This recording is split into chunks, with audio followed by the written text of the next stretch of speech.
And welcome back to the Destiny Nerds podcast. This is episode 52, and I am so pumped to be back. But first, before I even say anything, let's welcome my new, put my hands the wrong way, my new permanent co-host, Aki and Fam. Whoop whoop! It's me. It's your boy. Woohoo! Yay! Up, wait a minute. bro? I've got the. It's over. Yeah, yes, I knew you would have something. There it is. Thank you. I was like, I got a button. Anyway, Let's go.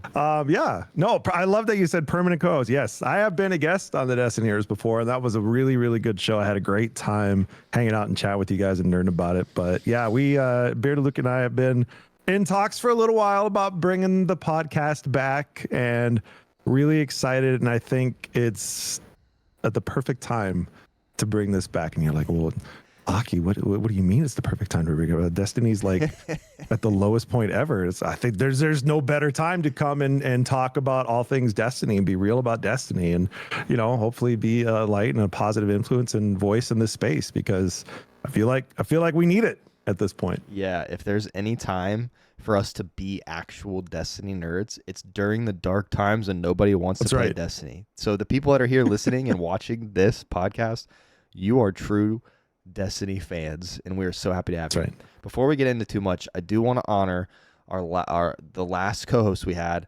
Maddox. We love Maddox to death. He's not going to be on the podcast anymore. In case you're wondering where he is, he's going to be a big RN nurse. He's freaking awesome. He's great. We would love to have him here, but he is off to do bigger things. So making big moves, IRL. Making big real moves in real life. We both love him dearly, and we will miss him on the podcast, but he had some legendary episodes, and if you're going to go watch him, and we'll definitely have him on as a guest. So Maddox, we love you. You're legendary and you're awesome.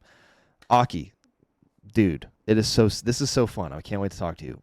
What have you been doing gaming wise before we get into talking about Edge of Fate, all the stuff that's going on? Like, what are you playing right now? All right, so for those of you who don't know me, I am part of Aki and Fam. We're a stream that's safe and fun for the whole family. I game with my kids. And believe it or not, actually yesterday during the Epic Raid race, I was actually taking a friend of mine and his two sons through their very first ever Salvation's Edge, which was not Desert Perpetual, but it was, a raid that they hadn't had the opportunity to do before. So I've still been playing Destiny.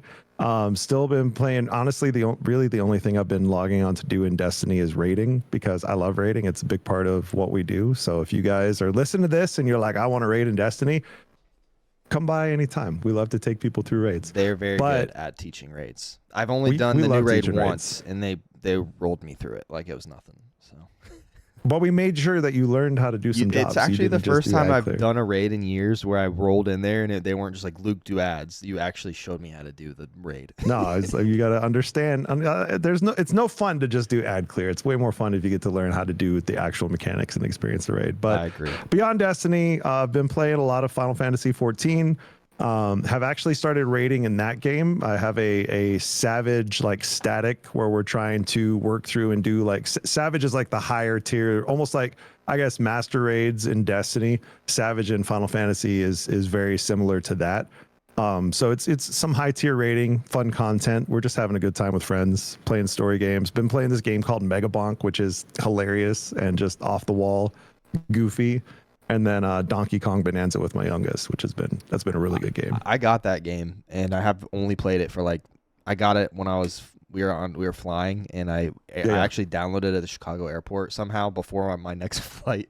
That's incredible. I know, actually. And then I played it. I played it a little bit on the flight till I felt sick, because I usually feel pretty sick if I play games on a flight. And then I haven't played it since, unfortunately, but it was sick when I was playing it. Yeah, and I imagine your kids probably love it too, because that's just one that's just fun. It's chaotic. It's a good time. One day they're not Crew likes to play the Spider-Man 2 sometimes. But he can't play any of the games. He has no clue what he's doing. He's just running into the ground. But sometimes I take the controller and give him a controller and pretend that he's playing, and he thinks that's fun. Yeah, Roey's too. He's too little. He has no clue what's going on if I put him. It's okay. Games. You're gonna blink and he's gonna be helping you clear vault of glass. Just wait. I can't wait. It's coming.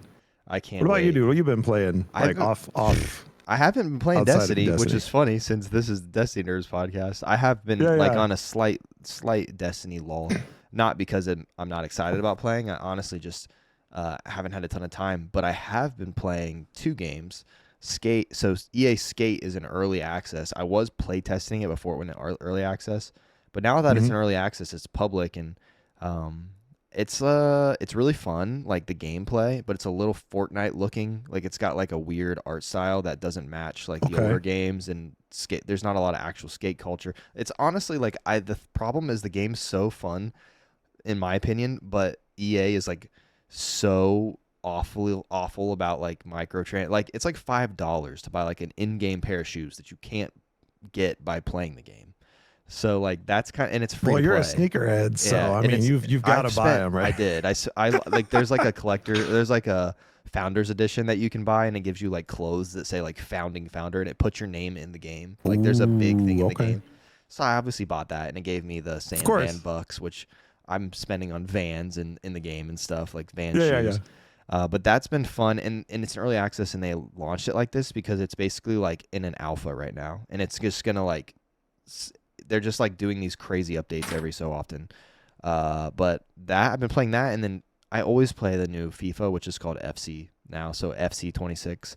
FC, okay. Yeah, it used to be FIFA. So this stands for what? Football club? Yeah, they lost their license with FIFA a couple years ago in 2024. So now it's called FC 26. But I get I have the EA Play from my Xbox, so you get like 10 hours of trial. So that's all I ever really need to do I always do like a full manager mode with Man United, so I've been doing that like a little bit. But that's really all I've been into. Outside of that, dude, I have my ROG Ally, which is sick. I'm gonna be selling this soon, chat, because the Xbox ROG Ally X, which is a ridiculous name, comes out in like 3 weeks, and it's priced ridiculous. That starts and ends with X. The Xbox or the ROG, sorry, it's the ROG Xbox Ally X. That's what it's called. Isn't that the worst name ever? That is an unnecessary mouthful, is what terrible. That is. And they're coming out with a new one in 3 weeks. And it's what's the difference? The power, memory, like has like Xbox controllers on the sides. The whole software is the new Xbox like full screen experience. So the main thing that sucks about this is it has Windows on it. It's a full like basically it's like an Xbox instead, but you can play all your stuff. You can play Steam, you can play Rockstar games, you play whatever you have. Also, it has a new chip in it, the Ryzen Z2 or whatever, like this for the small ones. So it's gonna be sweet, but it's $1,000, which is not sweet. But I can sell this. That's why he's gonna be selling the old one. This one will be selling for $500 if anyone wants it, which is a good deal because it's $800 new. There you go. But anyways, that's what I've been doing. I've been kind of gaming, having a good time. Honestly, that's awesome. I've showed you pictures, but I've really just been redoing my whole house. That's what I've been doing. I got my roof done, my gutters done, house, and my siding. Filming weddings, all sorts just of filmed Clyde's wedding. I guess that's a Destiny thing. That was very fun. A Destiny thing. That's absolutely a Destiny thing. We filmed GSXR Clyde's wedding, which was sick. Video will come out in a few weeks, and I met a lot of awesome people there. That was super fun. But yeah. Sick. All right, let's talk about Destiny. Very cool. I figured we talked for a minute here at the beginning because we had to catch absolutely. up. We want to at least, it's been a minute. And we're back. And Aki was saying, like, I asked him, I literally called him, I think, a year ago and said, like, he was on his way to Georgia or something. And I was like, hey, man, I kind of want to bring the Destiny nerds back, this, that, whatever.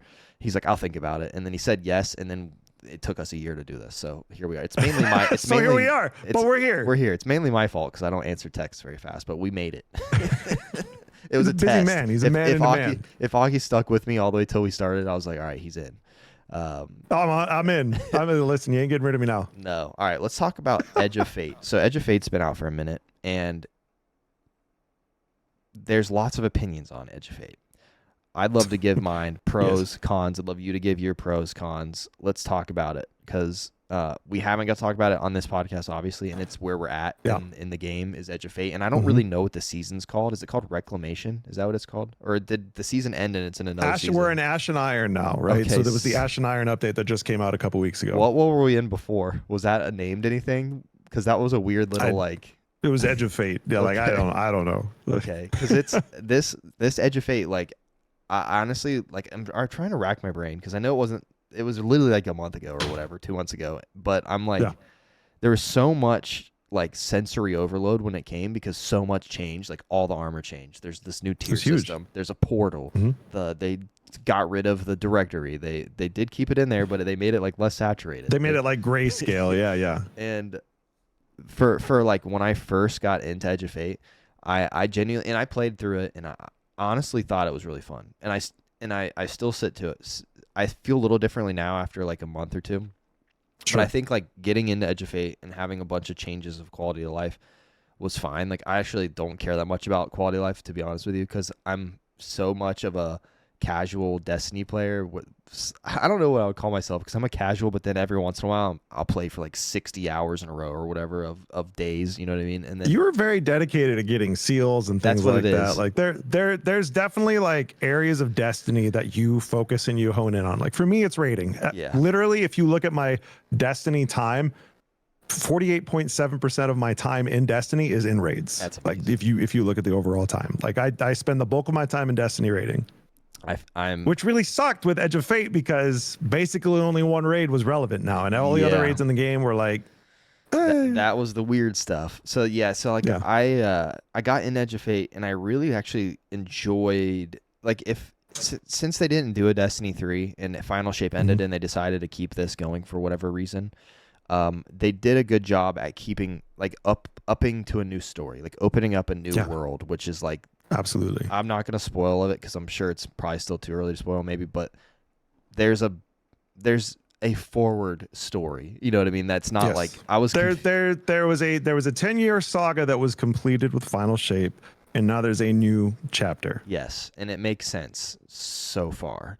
Now, my gripes are the same as everyone else. I think the portal is good, but it's like clunky and bloated in my opinion. Like a lot of people are saying there's not enough stuff in there. I think that it's like a bunch of crap that I don't know why I would do, first of all. And second, the power grind. Like, I'm all for like a hard power grind, but holy cow, I played so much just to get to 400 and then saw how long it takes to get from 400 to 450 during Edge of Fate, and I was like, I'm calling it a day. Like, getting to 400, and the way I had to get to 400, like doing solo ops over and over and over. Like, the only reason I did that, I have this RGI, I'd be on my couch, like, while we're watching TV, just doing Caldair. That's not fun, like, at all. Now, I'm efficient, so, like, I do find fun out of efficiency. So, like, if I'm playing something over and over and it's not really that much fun, which is kind of what Destiny is to me at this point in some ways. In some ways, it's, like, there's something in my brain that, like, if I can check boxes off and, like, complete something that I'm proud of, that's what this game is in some ways, whereas it used to be like, I'm shooting stuff and blowing it up and doing it's cool. The power fantasy. Yeah, the power fantasy. Now it's more so like I know why I play. And when you play something for over 10 years, it's not like the gameplay's changed that much. So it's you have to have something to keep you around. But dude, honestly, if I was gonna say my biggest gripe, it's the power grind was ridiculous. And I still think that I don't even want to do it at all, especially if they're bringing it back to 200 eventually, which I don't know if they're going to fall back on that or not.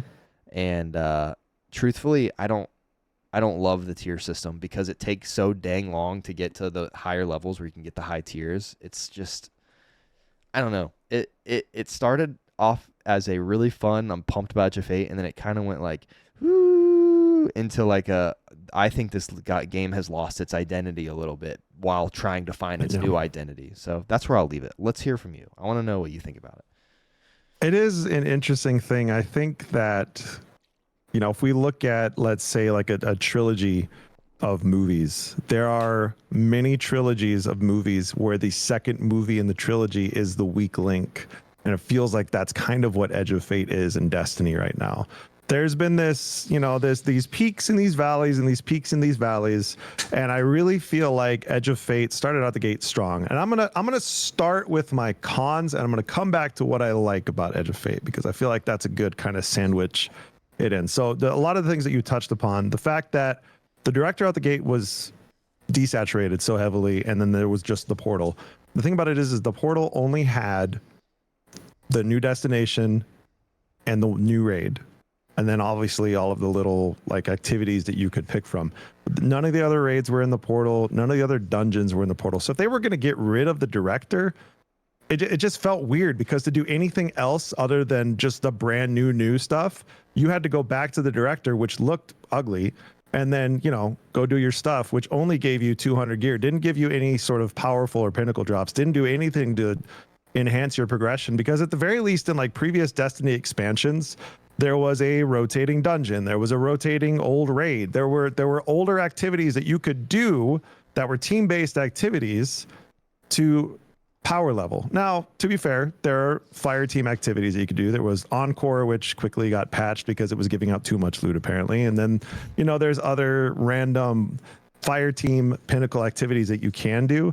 But the most efficient way to do it was to run solo ops. And, you know, the few folks in my community quickly found out that, like, even if you were running in a fire team activity, it was competitive. And the loot that you got was based on your contribution tier.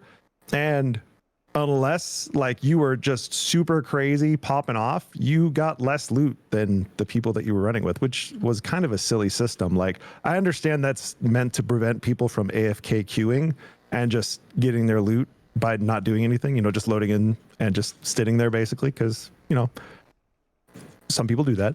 And it just was, it was kind of a silly way to do it. So my biggest gripe was just the portal. I feel like the portal was the development team's way of trying to scale down Destiny a little bit. Because if we look at the past couple years of Destiny, there have been a couple really big rounds of layoffs. We know that there is a large contingent within Bungie that is pushing Marathon, which I'm very excited about, by the way. I still have high hopes for Marathon. I think that game is going to be a lot of fun. I'm excited to see what Bungie does with it, because nobody does gunplay like Bungie, and that's why we're here.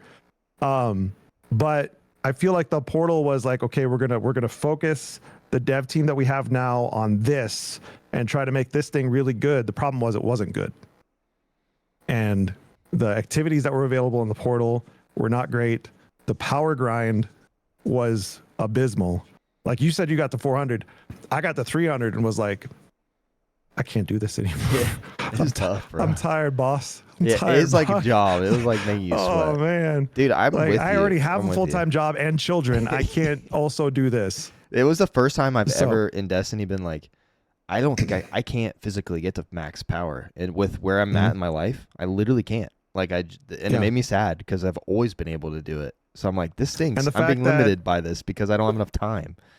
The tier system was tied to your Guardian rank and your power level were very limiting factors, because the drops I was getting, while they were neat, I was like, but they're not the cool shiny. But to get the cool shiny, I have to spend another 40 hours running Caldera, and I just don't want to do that. I'm sorry. Like, it was not for me. So that being said, it does feel like Bungie has seen those pain points and they are working to address it. I hope that when Renegades launches that they fix all of these things, because it's pretty universal throughout the community. Like these are the things that everybody really doesn't like. Now, here's what I'll say I will really like about Edge of Fate. I played the campaign with my daughter Peach, and we really enjoyed the story. The narrative team at Bungie, along with the raid and dungeon team at Bungie, absolutely kill it every time. Like, I have everything leading into Edge of Fate story-wise was really, really good. And then Edge of Fate, the actor that they cast for Lodi has been incredible. Like, he's a fantastic, he's a gem. If you haven't watched his streams, Lobrocop, I'm mispronouncing it. The dude is just a gem. Like, he clearly has a passion for the work that he does and genuinely cares about the community. Absolutely go check him out. But his work as Lodi was amazing. Really, really fantastic. I thought he was a villain at first, honestly. Like, we were super sus. We were like, this guy's going to end up being like some sort of bad guy. He wasn't a bad guy, obviously, but like I didn't trust him the whole time. Everything was amazing. Dude, I legitimately, up until the very end, I was just like, something's going to go. See, this guy's going to betray us somehow. Like, there's going to be something that goes wrong here.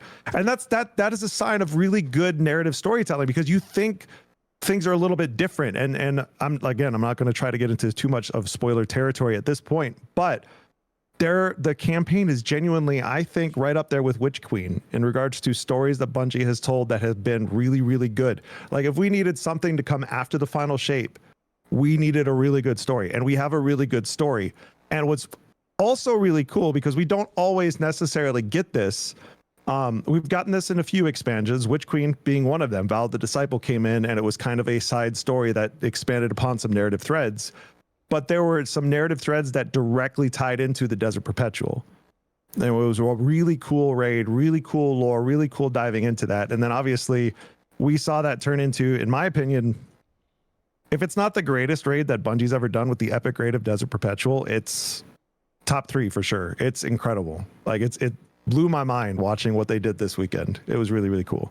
So there's definitely a lot to really like about the Edge of Fate. It's just the primary method of engaging with the game. Like it's a looter shooter, right? So the way to get loot right now really sucks. Yes. And when that's the core of your game's identity, like you've got to make changes. And so it sounds like, if you've read the past few twids, those of you who are out there who are Destiny nerds, it sounds like Bungie's listening. I just really hope that they are, and that Renegades comes and just delivers, because Renegades looks killer. Like, I'm super excited about it. Renegades does look sick. Well, this is good. This pushes us into our Portal discussion here, because we wanted to talk about the Portal. And I'm with you. I feel like I'm still a believer in the Portal being something that can work eventually. Mm-hmm. But truthfully, what it made me realize is there's so much of Destiny that, like, we don't really... Like, I know people hate this. Like, trust me. I'm with a lot of people. Like, I paid for it, so they shouldn't get rid of stuff I paid for. But there's so much stuff, like, in Destiny that I'd never want to play ever again. Like, I just don't want to. And I realized that when the Portal came. If there's one activity that you've paid for that you would never play again, just brief sidebar, what would it be? Oh, man, dude, that's a good question. Probably any of those. Oh, what are they called? I can't remember off the top of my head. I mean, pretty much any, let's call it pretty much any seasonal activity ever. Like, if it's in a season, I don't want to play it ever again. And that's personally because I do the seals, and you have to play those things to death when you do the seals. That's so true. I'm like, all right, I'm good. I don't need to play this ever again, because it's not built to be played forever. There were a couple standout activities. I think the Nether, for example, the last seasonal activity, it was before cool, but Fate. I played that one, so, like, I'm done with it. Like, I don't want to go in there ever again. So, like, part of it's my fault, because I do the seals, so it makes you played it to death, quite literally. So, but it made me realize, like, only thing the Portal's done for me is be like, I wish Destiny 3 came out and this shipped with Destiny 3, and it was all new stuff that we didn't know and that we haven't done 1,000 times. You know what I mean? I get why they did it. They did it because the directory is cool, but, like, if you're a new player, it's overwhelming. Like, there's all these planets. There's a lot of nodes. Like, there's so many things you can click on and explore. And it's like, what do all these things mean? Like, we grew with it, right? Yeah, like, if you think back to what the original director looked like in the Red War days, you know, it was just a small handful of planets, but every expansion has added another planet. So it's like, ooh. With another yellow thing, and it's like, where are my pinnacles? Where are my powerfuls? Like, I could never get anything. So, like, the idea that you can go, if it's like, all right, today I want to just do some solo op stuff and power level, I'll go in there and do that. Okay, today I want to do, this is the part where I want to go do a raid. There needs to be a raid tab. I want to go do dungeons. There needs to be a dungeon tab. I want to go do trials or crucible, but not just like the crucible that it has in there. Like, if I see it as a one-shop stop to just, like, get to stuff faster, but they didn't do it, like, the best way. Like, it feels like it's an alpha or something. Well, it's interesting, right? Because if we think about previous Destiny expansions, generally speaking, powerful drops were any activity. You could do literally any activity in the game, and you could probably get a powerful out of it. If not slightly above your level, there were different grades of powerful, right? Depending on what you were doing.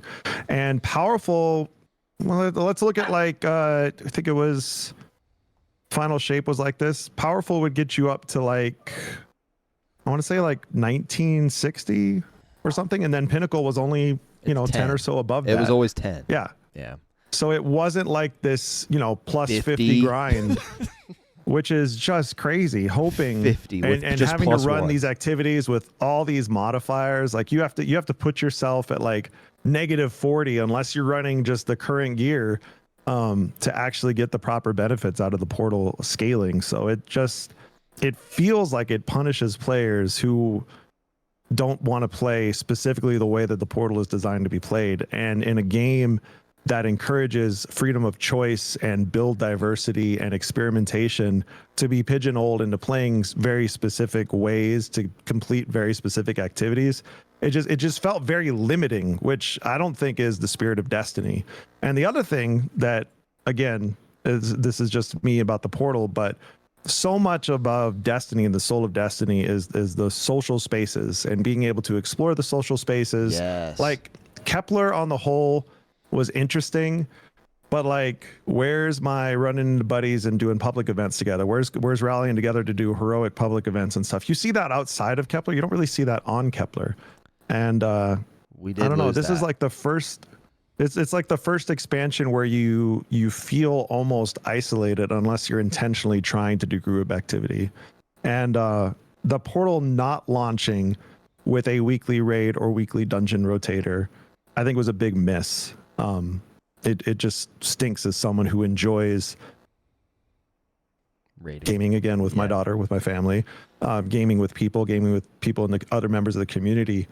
Yeah, like my favorite moments since Edge of Fate have dropped has been doing the raid with people. And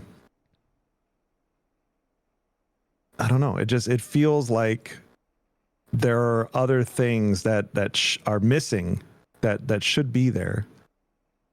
I don't know. I'm just so with you. Sorry. Well, what you said about like it feels isolating playing Destiny, the game that's about playing with people, fire teams, is like hits it right on, dude. That's exactly how I felt. Like I felt like that way in Final Shape too a little, because you couldn't there. It wasn't like an open place. The whatever it was called, I can't remember. Well, the Pale Heart was actually kind of neat because, you know, people could come together and you could do those shared events where you were progressing. Yeah. Oh man, I forget what it's called off the top of my head, but you had these basically region-based events where you were working on trying to basically summon this big boss that everybody could come and fight together. And, you know, early Final Shape, that was really popular. That went really, really well. It was a lot of fun to be in those spaces and to explore that and adventure through those activities together. It still felt to me though like you could only ever have like three people in those instances, whereas like you said, the like being in open zones where there's just other guardians all around, like that is Destiny to me. So this is the one thing that's Edge of Fate. When I was saying earlier, I feel like Destiny right now is Destiny, but they lost their identity. And they keep saying in the twids every week, it's like a new, like, we promised this thing, or we messed up here, so now we're gonna do it like this, or which I appreciate that they're trying, but it's also like when you're like going backwards constantly on stuff because everyone's so mad about it. It's like, well, right. I think the thing about it is they full sent on the Portal. They truly believed, and it was kind of that line in the sand. I think that's why they grayscaled the director, and I think that's why the Portal was so much of the focus. Is this is basically Destiny 2.5. We're not giving you Destiny 3, but we're drawing the line in the sand here. We're telling a new story. We're doing these new things, and you're going to use this new stuff to play this new game that we've basically created for you. But it's not a new game. It's still the same game, but it's also a new game. It's, you know, and it feels like they full sent on that so hard that now they're like, oh, they're seeing the community reaction. They're seeing the reaction from all of these other, a lot of creators are not happy about the current state of things.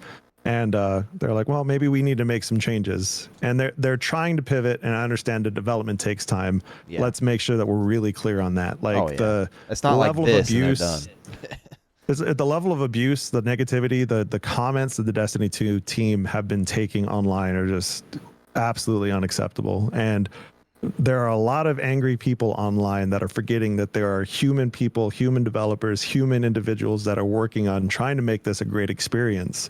And it's going to take time, which requires a level of grace that unfortunately, they're not AI machines. Not yet. That's Destiny Rising. I'm just kidding. Dude, I'm with you, bro. People are being so I like kind of get shook when I see the way people talk in like in the mentions on any Destiny team tweet.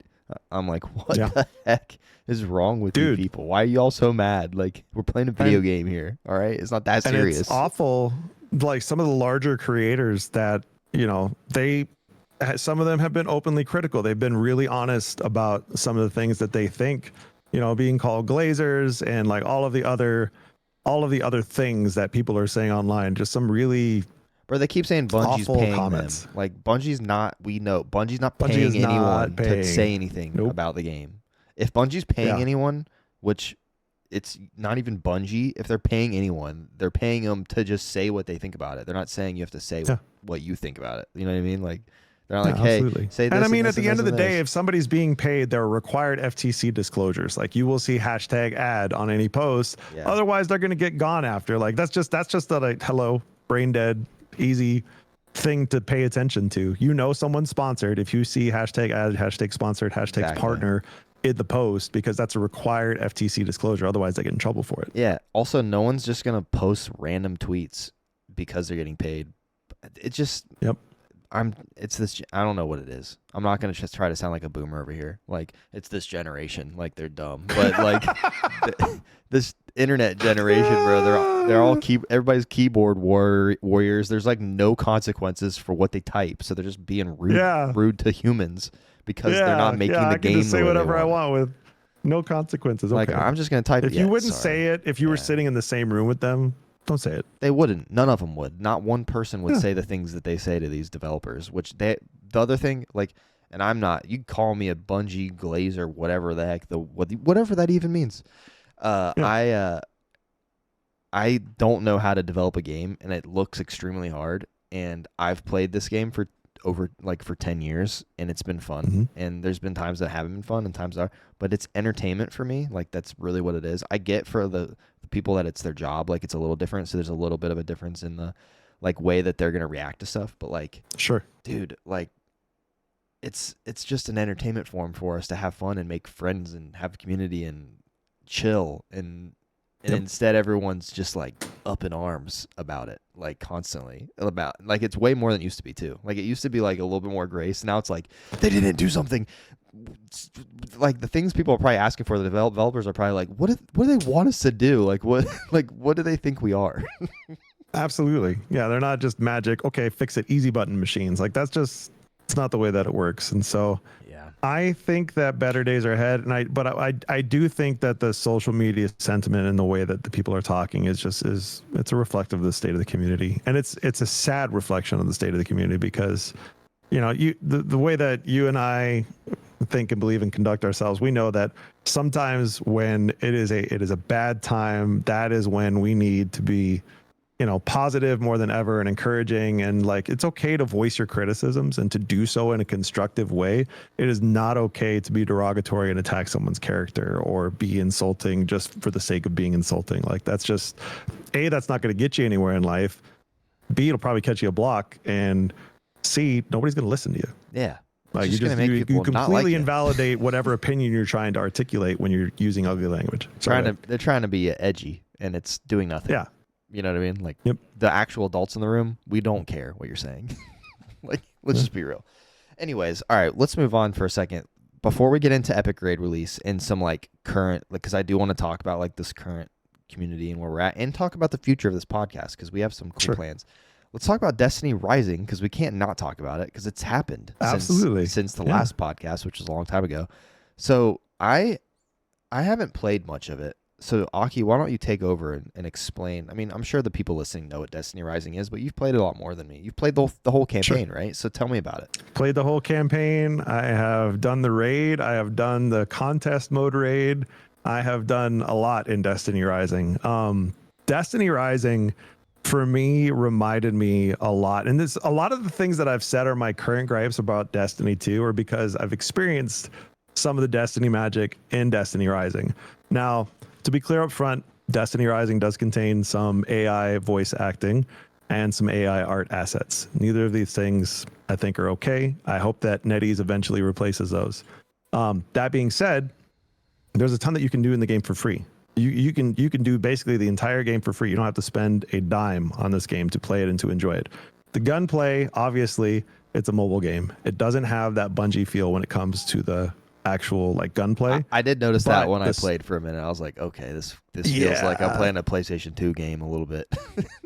Yeah, it's a little rough. But that being said, the actual story that they tell, super duper cool. Feels very Destiny, except for a couple liberties that they take that get a little bit wild. You get to experience, except It said not Age of the Iron Lords. You're basically in the era of the Iron Lords. Like you're working with Radagast, Lady Older's there, all sorts of familiar faces. Saladin, sorry, my brain was like and it doesn't for a second take there place. trying to come up with it. It's not obviously in this like. It's a separate timeline technically, so it's not canon Destiny, but it uses a lot of canon Destiny elements to tell the story. So again, we're in the Age of the Iron Lords. We're exploring and experiencing this whole new. We're the Iron Wolf or Radagast's apprentice, basically, is the character that you play as. And yeah, it tells a really neat, interesting story. There are some familiar voice actors, like the Drifter is there before he became the Drifter. Basically, he's in this timeline. Eris Morn's voice actress, Morla, is she actually plays a Fallen character in this one, which is really interesting. Yeah, so it's really interesting playing the game. There's fishing in the game. There's sparrow racing. There's basically a Gwent. I don't know if you ever played the card game Gwent, but there's like a card deck dueling game where you can collect cards through various activities and do that. There's all sorts of cool exploration. There's public events. There's front lines.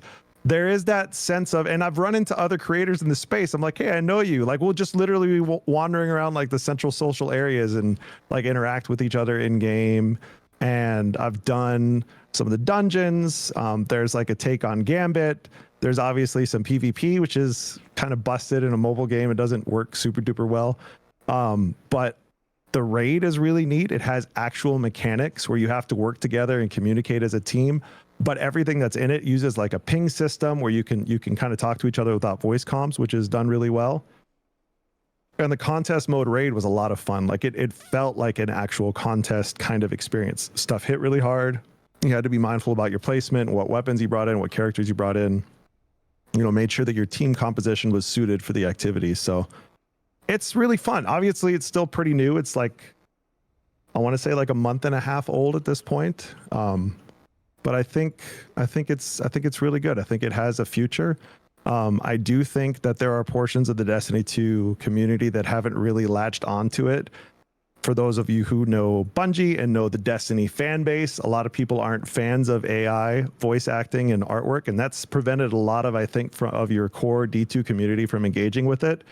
And if you look at basically the financial reports right now, it's only made $9 million, which is not very much for a NetEase title or comparative titles like Diablo Immortal or some of the other NetEase stuff. Like it's not making money, I think, like they expected. So it'll be interesting to see what the future is. But what's there right now is really fun. That's awesome. I think it looks cool. The only thing that's been holding me back is I've popped in there. I'm doing the emulated version on my PC. So is that how you've been playing, or do you play on your phone? Yeah. For the most part. Does it like things transfer? That I'll do on my phone, I'll lay on my phone and fish when I'm in bed. Okay. Do you think that it transfer, like if I play on my iPhone, would it transfer my account? It's totally synced. Totally synced. As long as you're using the same Google account, like I can get off of my computer, go lay in the bed, and because apparently I have the new iPhone and it apparently like runs like 120 FPS on there or some crap. I don't know. There you go, dude. But I've what happens to me, and I don't know if it's because I'm jaded because I'm like get into it. I'm like, dude, do I really want to get into a whole nother Destiny? Does my brain have enough space for a whole nother Destiny universe? Well, you got to keep in mind, it's Destiny Gotcha Game Edition. Like, you don't get to do build crafting, you get characters, and then you can get weapons for your characters. Do you pick up? Is it a looter shooter? Or no, is it like you just have weapons per? There is looter shooter elements to it, right? Like, so there's a wide variety of weapons. Each character can only use specific weapon archetypes. But the weapons as they can drop with, they're called mythic perks. So there's, your common, your rare, and your mythic perks. And you're basically your goal, you're chasing god rolls of weapons. Like, you're trying to get the weapons that have the right perks on them. And then you can equip mods in those weapons to pump those perks up to the max. So there's definitely like some elements that make it work in a gacha game kind of environment. It's not quite the same as, your traditional looter shooter. I need to... Like, I think once I get I did like the beta or alpha or whatever, and I played it for a while, and I was like, this is pretty cool. And then you have to redo all of that basically whenever you're playing a normal game, and I always have a hard time when I do alphas and I have to redo the beginning. It's totally fair. That might be part of it. And I play it at like Yeah, 9:30 on the couch, so I'm like falling asleep while I'm playing it. But I have seen a lot. I've just like seen a lot of talk online about it being like, dang, there's a lot of stuff in Destiny Rising that I wish we had in Destiny 2. And there's a lot. Dude, and absolutely. I was just talking to Above about this the other. Like I was at that wedding and we were chatting about Destiny Rising. He was like, they're doing like this raid race and there's like in-game like trophies happening and like all this crazy stuff that he thought was cool. I also thought that was cool. And I was talking to Evan. They had like an animated, like, you know, because they have emblems and stuff. Like you get regular the animated emblem for the top 100 finishers or whatever. So cool. It was crazy. And I was talking to Evan and CB about it too because they had casted it. They like live streamed the cast of it from a hotel room in Ohio. That's wild. Because that's where they were for the thing, and they said it was awesome. Like it's cool. So I see a lot of hype around it. I'd love to see it because I think it only can make the problem is if it the thing that I'm afraid it'll do, which I don't think it'll do because it doesn't have the gameplay like aspect of Destiny, is I don't want it to outshine Destiny. Like it's actually pushing negative stuff toward. But that's what everybody. It won't. The only thing that it's doing is people wish that, you know, like I said, they have Sparrow Racing is in Destiny Rising, but it's not in Destiny 2. Yeah. Fishing's in Destiny Rising, not in Destiny 2. There are some cool things that Destiny Rising is doing that are not in Destiny 2. I think that what's really cool about it, and you got to consider NetEase is a much bigger studio than Bungie. They have a much larger budget than Bungie does. So they can do some really cool things really fast that Bungie can't necessarily do. Not that Bungie can't do it, but just they can't do it in the same time span. You know what I'm saying? Yeah. And some things may not necessarily work in the Tiger Engine. We know fishing would work in the Tiger Engine because they did it, right? We had a whole season where we could go fishing, and that was a lot of fun.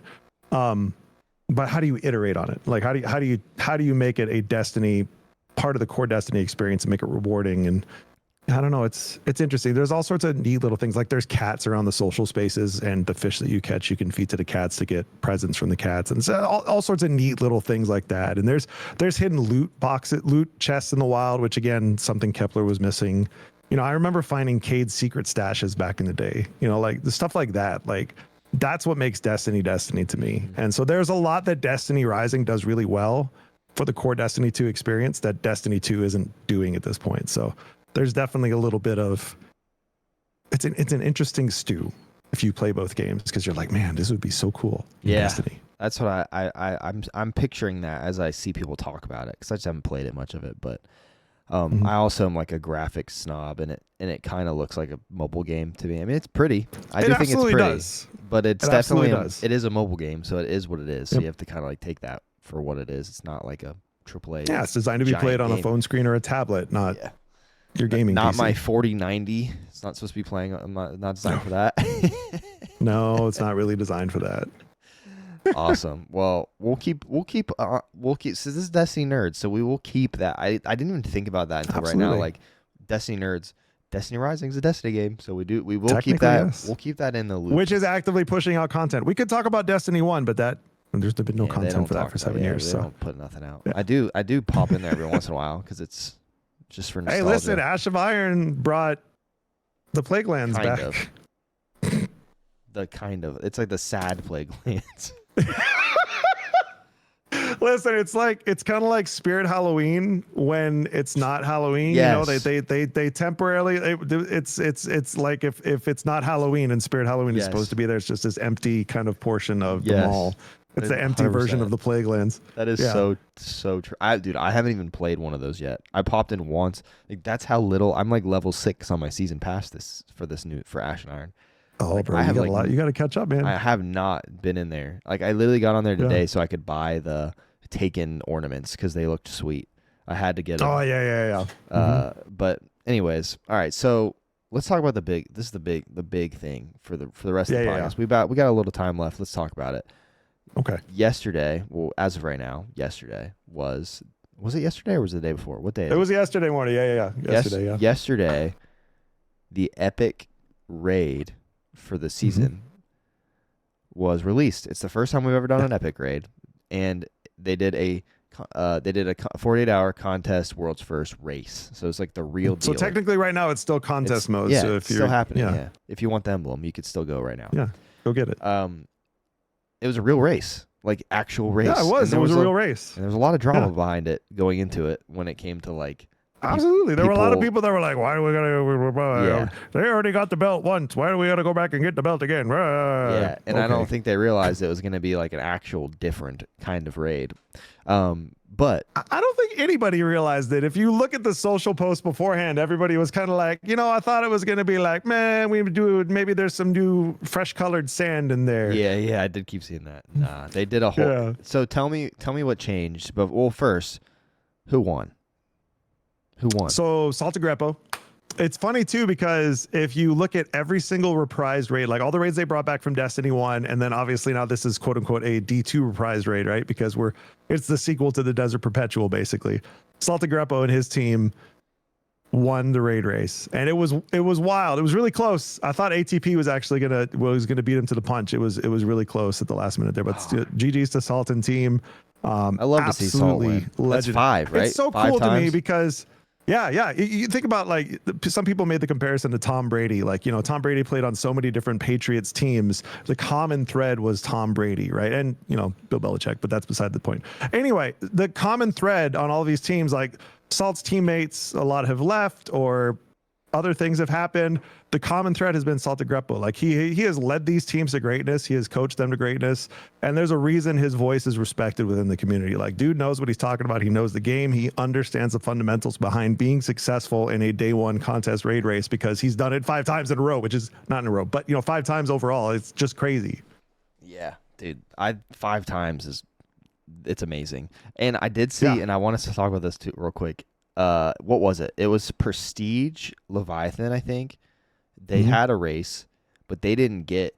I think it was Glad's team, Glad and Sweat, and then it was Glad's team one. They didn't get a belt for that for some reason, and I do feel like it's probably on a similar. If like this, do you think this epic raid and that? Do you think that's like the same now that this has happened? Because they were talking about that the day before. As someone who did Prestige Leviathan, I think the epic version of Desert Perpetual was harder to Desert Perpetual than Leviathan to Prestige Leviathan. So it's like different. So you kind of think that Prestige was more like in Destiny 1, where they were like, all right, now here's hard mode. And so that's not really like a world's first race. It's just like a harder version. I mean, Prestige Leviathan was tough. It was hard. And I didn't do it, day one contest mode. So I can't speak to all that. But just looking at like the difference between regular Leviathan and Prestige Leviathan, and then regular Desert Perpetual versus Epic Desert Perpetual. Epic Desert Perpetual had a lot more going on compared to Leviathan to Prestige Leviathan. Yeah. I agree. Based off of what I've seen. That doesn't mean that I don't think Glad doesn't deserve some sort of recognition or reward, because he still got his world first. Like, come on, man. So, anyways, Sweat wins. That's amazing. It's way longer, right, than people probably expected. I don't think they finished till like last night at what? Like Salted Greppo wins. What did I say? Sweat? Oh my bad. Sweat, yeah. I was just thinking about Salted Greppo. Salt won. You just saw Sweat last weekend. You had Sweat. That's why I had him on my mind, and we were just talking about it. No, Salted Greppo wins. How many hours did it take them? Do you know? Oh, I think they clocked in. It was less than 10 hours. I was there when it finished, but it wasn't as short as like Root of Nightmares, but it wasn't super short. It was definitely a good race. That's like a. Yeah. I mean, at the end of the day, knowing the mechanics helped a lot going in, right? But there was enough differences and different things going on, and I don't have time to get into like all of the details here, but like, for example, if you've ever done Iatros, which is the Wyvern, the hourglass, right? You had to dump Chronons in the hourglass, jumping through the hoop. Now the hoop's spinning. Oh, dang. For an example. Yeah. So imagine having to time that, plus being on contest mode, plus other added mechanics. Like just that alone with the imps and like all the craziness that's going on, just man. There's a reason I retired from day ones where I can't do it. That's just too much. So for me personally, this is actually the first day one I haven't done since Deepstone Crypt. And that is because of how rough Desert Perpetual was at launch. And I just, between that and the power grind, it just kind of sucked the desire out of me to try to put a team together. Yeah. A lot of other creators had similar problems. Obviously, Glad, he posted very similar sentiment where his heart wasn't in it this go around. So he didn't want to, be that guy that was bringing down the rest of the team. But it was really fun to watch Glad in Evan's stream and his commentary and his thoughts throughout the whole process, because he had a lot of insight that was really valuable. Like towards the end, the final push when they were on Final Stand, which, by the way, there was a whole brand new final boss that was not part of the original raid. Like, it was a brand new experience, brand new encounter. That was where most of the teams spent the bulk of their time, was solving for that final boss, because it was crazy. Basically, you had all of the bosses in the raid in there before you actually got to go fight Corregos. And there were like time rewinding mechanics. Everything that you love about Destiny and the Vex, you got to see in that encounter. Like, it was such a cool, such a well done encounter. Like, the raid and dungeon team just absolutely killed it. It was incredible. But his commentary on it, we were watching it, and teams kept wiping in Final Stand. And there was like this moment where CB was like right in front of the camera, and Evan F pops out from the side, goes, "There's a mechanic." And it, like, they were convinced that there was some mechanic that people were missing. And Glad was like, "Watch. I bet you there's not a mechanic. I bet you they just need to optimize DPS and push through that Final Stand wall." And he was right. That's exactly what it ended up being, was that there wasn't an actual mechanic that was causing these teams to wipe. It was just they had to really lock in, really optimize their DPS, and perfectly execute. Bro, that sounds so awesome. I think that the raids, like these content, I like being a viewer of them. Also, everybody that was giving Glad crap, you guys can all suck it. This dude didn't want to play it. If you don't want to play it, you don't have to play it. Like, yeah, absolutely. Plus, he just got married. Like, come on, man. He just had his wedding. Well, no, like, let the man enjoy his time. It wasn't Glad who got married. It was Clyde who got married. Well, yeah. He was at the wedding, but bro, I think that race, I didn't watch most of it, but I think it was hilarious because it was like a real, like, I was like, oh, I don't think anyone realized it was going to be like a real race again. Like, it wasn't going to be like 5 hours and everyone's done. And people were in there for like 10 hours. And it was right? close. Like, it was close. It was legitimately, they had like 6 teams that were all on Final Boss trying to get to that Final Stand at the same time. Do you think that was were you watching, like, was viewership off at all? Because usually there's a ton of people watching these. Do you think it was like a little lower than usual when it comes to like people paying attention? I do think, I want to know what, and I should have looked at this metric beforehand. I am curious what previous raid race metrics have been. The interesting thing that I did look at is if you added the viewers in Astacross's stream and Evan S stream, if you put those two together, you were only about 3,000 off. I think the Steam charts were at like 27,000, and those two together were like 22 to 23,000. So there were almost as many people watching the raid race as there were people playing Destiny day of the raid race. And the crazy thing about that is not only was there a raid race going on, but Trials of Osiris was also active. So the population was... Yeah, well, that's on Steam. Population of the game was down. A lot of people were watching. Sure, it was on Steam. I don't know how many people are actively raid racing on console, though. Well, not raid racing, but playing. Like, I feel like a lot of people play on console that we forget about. Like, yeah, I know it's not... Absolutely. Traditionally, it's not... These days, it's like everyone we know plays on PC. But when I started, everyone I knew played on PS4. So I don't know if it's still in that rail. I don't know if there's a whole nother generation of gamers playing Destiny 2 on PS5. And it very well could have been. And it was just interesting and PS4, to look at. I guess, because you can play Destiny 2 on PS4. Which has been a common gripe. Like, people are like, we should probably start to... It's about time. Oh, yeah, bro. Get rid of them. It's about time to pull the plug. If there's a new console, just dip. Sorry. You get everything up until that came out, and then everything after that. Because the PS4 doesn't have a solid state drive. So if you're loading into a match and it's taking forever, you probably have a PS4 user on your team, or whatever the Xbox version of that was. Well, we're going to have to run this epic raid because it sounds epic. I think it's great. So all of the first 3 encounters were the same, right? They just had like different No, they all have every single encounter in the raid has added mechanics. Added mechanics, but they were similar. They were same bosses, right? Or no? Same bosses. Okay, yep, except for the final boss, which was technically the same boss, but not. It was in that room. Yeah, so like, it's like after you beat all the bosses and you go back to that central area, if you've done the Desert Perpetual, you know, when you activate the final boss, he busts out of basically the center of the arena that you start in. Now there's a big hole in the middle of the arena, and you literally are going down into this tunnel, and you're in this massive Vex maze. I mean, it's just one of the most epic set pieces I've ever seen Bungie produce. Like, when I think I felt like watching Llama was the first one to get into it.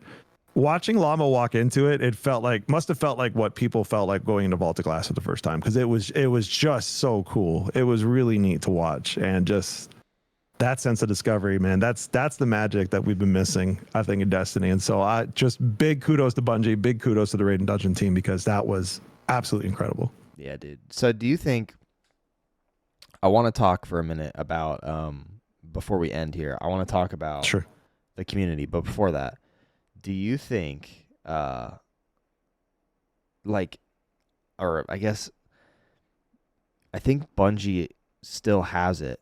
Do you think it's because they're not a huge studio, that do they not have enough resources and enough people? Well, they went from a studio of almost 1,300 down to like 850, and probably half of those are working on Marathon, right? Okay. So like, yeah. So yeah, there's been a massive right? reduction in staff of people that are working there. And you can see what a small team can do with the raids in the dungeons. Like, they're killing absolutely. it. And the narrative team, the story team, like, it's like there's a missing amazing piece there. Like, that's just like, and I think some of it's because it's not their main thing they're focused on right now. Which I'm excited for Marathon. I haven't played it at all, so I'm not that excited about it, to be honest with you, because I've never played it. So I don't. Have you ever played an extraction shooter at all? Yeah, and I hated everything about it. So that's my problem. I'm probably not going to be a Marathon guy, but I am going to try it. Obviously, like, that's okay. I'm going to be there. I'll be your Marathon guy. I'll be your play marathon with guy. you. I got my little cat here. I'm ready. We can play it together, but I that's gotta be it, right? Like, they're just like pushing their stuff in like every direction right now, and I'd love to see, like, when Destiny was at its best was probably when, they're pushing everything at Destiny, and yeah, absolutely. You look back to the days of Forsaken, right, where you had the Dreaming City, right? It was just an incredible destination, and the Tangled Shore. Like, you basically got two destinations in one with Forsaken.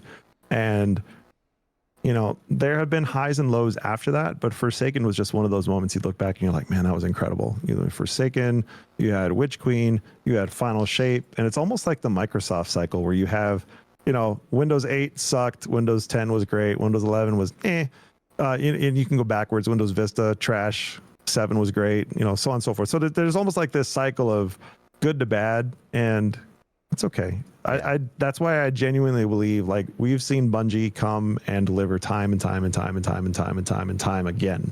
And I do believe that they can bring it back. I do believe that they're listening. I really do believe in this development team. There's a lot of amazing people that are still working there, and I look forward to what the next chapter is. Same, brother. I'm excited. That's why we're here. Like, we're both obviously always going to be optimistic about the future of Destiny. As long as Destiny is a franchise. Who restarts a Destiny podcast if they don't believe in the future of Destiny? Everyone, right? So the current state of the community, I would say, is pretty down. Like, we talked about it a little bit earlier. Like, I think people right now, this is like those dark eras of Destiny where it's like people aren't playing. Like, there's a lot of content creators like taking big breaks, like Above moving into like variety stuff. Glad did a long time ago. Like, Grenader Jake's not going to be doing trials streams. Dado said he's out until Renegades just today. Exactly. So, like, there's a lot of big boys saying that, and when they do that, it does unfortunately kind of trickle down to the player base, because some people will be like, they said they're not playing anymore. I'm not playing. There's a combination of things, right? Yeah. So the game's in a rough spot right now, but Bungie's working on it. B, folks online are just toxic. Yes. People are just being awful to these people. And it's if you are a large content creator, you unfortunately have a target on your back. You're going to have people in your replies and your mentions just saying crappy stuff. And it doesn't matter who you are. Eventually that gets to your mental. And so I hope that these people that are stepping away, that are diversifying, that are taking breaks, the people who have given good constructive criticism to Bungie, are there for Renegades, and they enjoy the break, they enjoy the time away, and that hopefully people could give them a little bit of grace, because like you said, the community's in a tough spot right now, and it's not the content creators' fault. We can absolutely say that there's some issues with the game's direction, but I do think that there's better days ahead, and we'll see what happens with Renegades. Renegades looks amazing. We can talk about that more next time. Oh yeah. And we have an amazing guest for our next show. Do we want to tease that? I think we should just say who our first guest back on this, because it's first guest back. Yeah. We're back, and we have such an awesome guest. You can announce absolutely who the guest is, because he's streaming right now. Actually, he finished the epic raid. His name is Malachi XCII. If you guys aren't familiar with Malachi, He's one of the premier lead positive forces in this space, and is a friend of mine. And I hit him up, and I was just like, "Hey, Luke and I are bringing the Destiny Nerds back, and we're really excited. Would love to have you as our first guest." Obviously, this weekend was the epic raid. He didn't want to commit to that, and we wanted to have this first show back be just me and Luke. Yep. And so next show we're gonna have Malachi, and it's gonna be amazing. It's gonna be a great show. Dude, I can't wait. I love him. I met him at GCX in 2024 or 23. Yeah. And like, dude, instant connection. Dude's handsome as can be, has an amazing mustache. Absolutely. And is just so cool. So I can't wait to talk about this game with him and to hear his perspective on content too, because he's kind of been one of those guys that stuck to it when stuff sucked. He is stuck. It worked. He's been in the trenches. Dude. And so it's his job. Like, he's one of those guys. This is his job. Doing raid helps, doing all those things. That is what he does. So I look forward to his perspective, to hearing his thoughts and everything. It's going to be a great discussion. Yeah, I'm pumped. And for the future of episodes, if you've been a longtime viewer or listener, we like to bring community leaders from Destiny on this podcast and talk to them, interview them, and talk about Destiny together. Obviously, me and Aki, we can sit here and talk for 2 hours about Destiny, and it's fun, and our insights are awesome. But hearing stuff that's right from like full-time content creators who play this game for a living just is a whole nother version of a Destiny nerd. So it's always fun to get them on here, and we know that you all love to hear from them and hear like different stories about their life or this or that. That might not even have to do with Destiny. That will connect you to them a little bit differently. So we'll have lots of guests in the future. But Aki, do you want to talk about, you want to give out the email? Because we have some ideas for like some topics, discussions, but we'd love to hear from our listeners and our viewers. Yeah. So hit us with that. Absolutely. So is it the Destiny Nerds at gmail.com? It's the Destiny Nerds podcast at gmail.com. It's very long. It's kind of long. Destiny Nerds podcast at gmail.com. It was the only thing that was, well, I think Havoc started it, so I'm not sure like if it was the only one available or not, but it's all right. Well, for right now, the Destiny Nerds podcast at gmail.com. If you are listening to this and you're like, man, I have some thoughts about the stuff that they talked about, I want to give these guys a piece of my mind.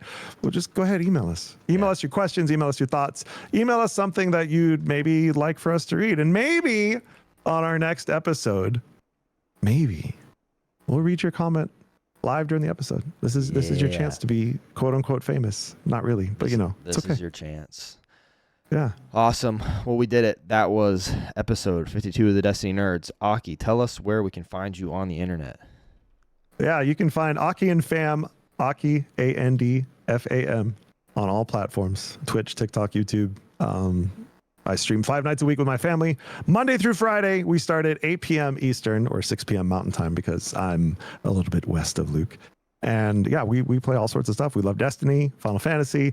We mostly love building relationships and connections with people. And so if you want to come hang out and be part of the best community on Twitch, twitch.tv/Aki and Fam, and then in any other platform, find us there. I love it. You're the perfect, when I was thinking about doing this, there was no one else on earth I thought about making another co-host than Aki. He's amazing. He makes amazing content. I love watching his family it's just, this is an amazing person. So you guys are lucky that he is the co-host on this podcast now. So good job.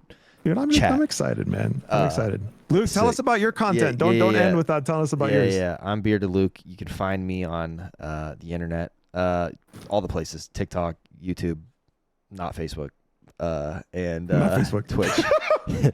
I currently am on like a streaming weird hiatus. I'm what you call, I don't know what I would call myself, but I'll come back for like 2 weeks and then I'll disappear for 4 months. So we'll just, there's stuff that happened in my life. It's okay because the Destiny Nerds will still be here. Destiny Nerds will be here. There's stuff that went on in my life a few months ago that kind of is the reason I haven't been streaming, but I'm gonna probably get back into it. But mainly, if you want to see like videos about tech, gaming, lifestyle, you just follow me everywhere and you'll see it. If you care about it, you like it. If not, tell me, because I have lots of people that tell me they don't like it. So just join the crew. There you go.